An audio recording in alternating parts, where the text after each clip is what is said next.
আসসালামু আলাইকুম সবাইকে। আশা করি সবাই ভালো আছেন। আগামীকাল ঢাকা ইউনিভার্সিটির সি ইউনিটের পরীক্ষা হবে। তো আজকে যেহেতু আপনাদের শেষ প্রস্তুতির দিন, তো আজকে তো আর কি পড়বেন না পড়বেন ওইগুলো নিয়ে এত কিছু বলা যাবে না। তো আমি হচ্ছে আগামীকাল আপনাদের পরীক্ষার হলে কি কাজগুলা করা যাবে বা কি কাজগুলো আপনি অ্যাভয়েড করতে পারেন, সেই বিষয়গুলো নিয়ে একটু নির্দেশনামূলক কথাবার্তা বলবো। সেদিক থেকে যদি সেটা আমার পার্সোনাল ওপিনিয়ন, আপনারা চাইলে আপনাদের নিজেদের মতো সেটাকে কাস্টমাইজ করে আপনারা সেটা ফলো করতে পারেন। বাট আমি আমার একান্ত ব্যক্তিগত হচ্ছে যেটা মনে হয় পরীক্ষাতে ভালো হবে ওই দিকটা বলবো। তো প্রথমত আমাদের যেহেতু এমসিকিউ 60 মার্ক থাকে, যেটা 45 মিনিট, ফার্স্ট অফ অল আপনাকে টাইম ম্যানেজমেন্ট শিখতে হবে। পরীক্ষার হলে আপনি একটা ছোট ঘড়ি অথবা পরীক্ষার হলে ঘড়ি থাকে, আপনি ঘড়ি ধরে আপনার কিভাবে পরীক্ষাটা শেষ করবেন ওই দিকে একটু নজর রাখতে হবে, প্রথম কথা। দ্বিতীয় কথা হচ্ছে সাবজেক্ট চয়েস। দেখেন, অনেক সময় আপনি এমন একটা সাবজেক্ট দিয়ে শুরু করেন যেটা একটু ডিফিকাল্ট।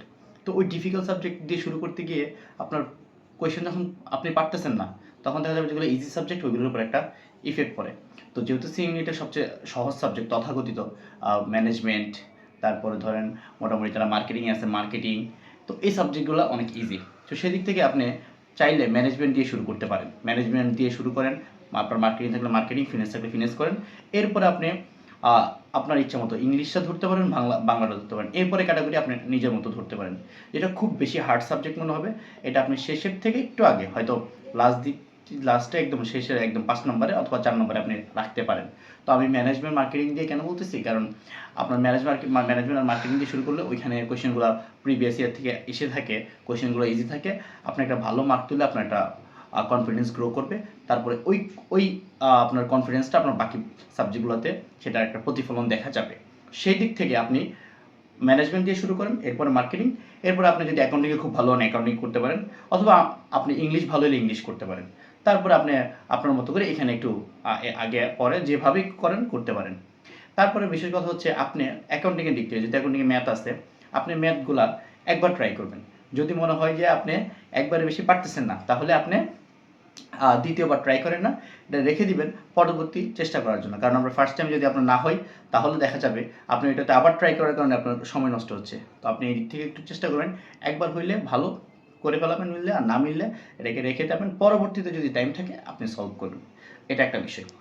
আর ধরেন অনেক ম্যাথ থাকে একটু ডিফিকাল্ট, ক্যালকুলেটর ছাড়া যেহেতু করবেন আপনি করতে পারবেন না, সেদিক থেকে আমি বলবো এগুলো একটু যদি না পারেন অ্যাভয়েড করাই ভালো। তারপরের বিষয় হচ্ছে কী দেখাবেন। দেখেন, আপনার 60টা এমসিকিউর মধ্যে কিছু এমসিকিউ থাকবে আপনি অলরেডি পড়ে আসছেন বাসা থেকে, একদম হুবহু কোয়েশ্চেন, ওগুলো তো দেখাবেন, এগুলো আপনাকে বলতে হবে না। দ্বিতীয় কোয়েশ্চেন হচ্ছে কিছু কোয়েশ্চেন পাবেন যেগুলো আপনি পড়েননি, বাট আপনার পড়ার টপিক থেকে কমন আসছে, মানে হুবহু প্রিভিয়াস ইয়ার কোয়েশ্চেন না, আপনি পড়ছেন টপিকটা, আপনি টপিক নিয়ে জানেন, ওইগুলো দেখাবেন। তারপরে থার্ড নম্বর যে কোয়েশ্চেন আসে সেগুলো হচ্ছে আপনি গেস করে দেখানো যায়। কারণ আপনার যদি মনে হয় আপনি গেসিং পাওয়ার খুব ভালো, আপনি গেস করলে আনসার মিলে, তো আপনি রিস্ক নিতে পারেন। আর যদি বলেন না ভাই আমি গেস পাওয়ার ভালো না, আমি গেস করলে ভুল হয়ে যাবে, তাহলে আপনার দরকার নেই, কারণ এখানে নেগেটিভ মার্কিং আছে। আর ফোর্থ ক্যাটাগরিতে যে কোয়েশ্চেনগুলো আছে যেগুলো আপনি চোখেও দেখেন নাই জীবনে, তো এগুলোতে কোনোভাবেই টাচ করবেন না, এগুলো ছেড়ে দেবেন। এই হচ্ছে এমসিকিউর কথা।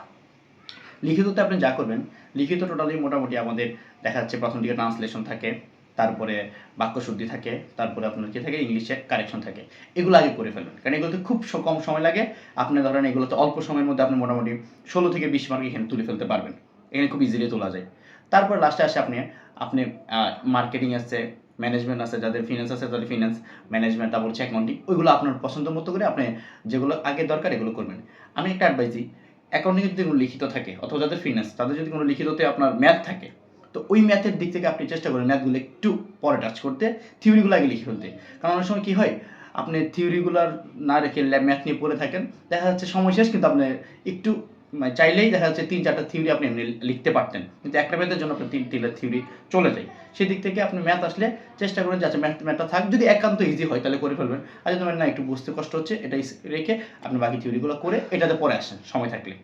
এ হচ্ছে কথা। আর পরীক্ষাতে সবাই নার্ভাস হয়, আপনিও নার্ভাস হবেন, তো নার্ভাস হওয়ার কিছু নেই। আপনি আপনার মতো আপনার বেস্টটা দিয়ে ট্রাই করেন, কারণ বিষয়টা হচ্ছে এতদিন সবাই পরীক্ষার প্রিপারেশন নিছে, এখন আলটিমেটলি আসলে কে কত পরিশ্রম করছে তার চেয়ে মানে মোস্ট ইম্পর্টেন্ট থিং হচ্ছে কালকের 1.5 ঘন্টা কে সবচেয়ে বেশি ভালো কিছু এফোর্ট দিতে পারে।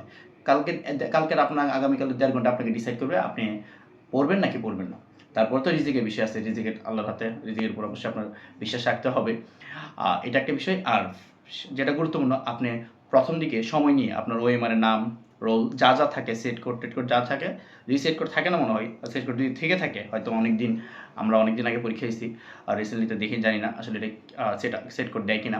তো যদি নাম, ঠিকানার আপনার নাম, আপনার ফাদার নেম, মাদার নেম, তারপর হচ্ছে আপনার আইডি, রেজিস্ট্রেশন আইডি, এগুলো ঠিকঠাকভাবে ফুলফিল করবেন, কারণ এগুলো ভুল হলে আপনার খাতাটা কাটবে না। আর সেকেন্ড টাইম যদি আপনার ভুল হয়, আপনাকে সেকেন্ড কিন্তু ওএমআর কিছু দিবে না। তো ওই দিক থেকে একটু সতর্ক থাকবেন, ওইটা ঠিকঠাক পূরণ করে তারপরে পরীক্ষাতে আপনি লিখবেন। আর যারা ভালো স্টুডেন্ট তারা কখনোই আশেপাশে দেখাতেই করবেন না, কারণ অনেক সময় আপনাকে সাইলেন্ট এক্সপেল করবে, আপনি নিজেও জানতে পারবেন না, আপনার রেজাল্ট ফেল আসবে। তো এই জন্য এক দুই মার্ক কারোর থেকে দেখাচ্ছে ছেড়ে চলে আসবেন, যতটুকু পারবেন নিজের বেস্টটা দিয়ে ট্রাই করেন। তো সবার জন্য শুভকামনা, ভালো থাকবেন। আসসালামু আলাইকুম।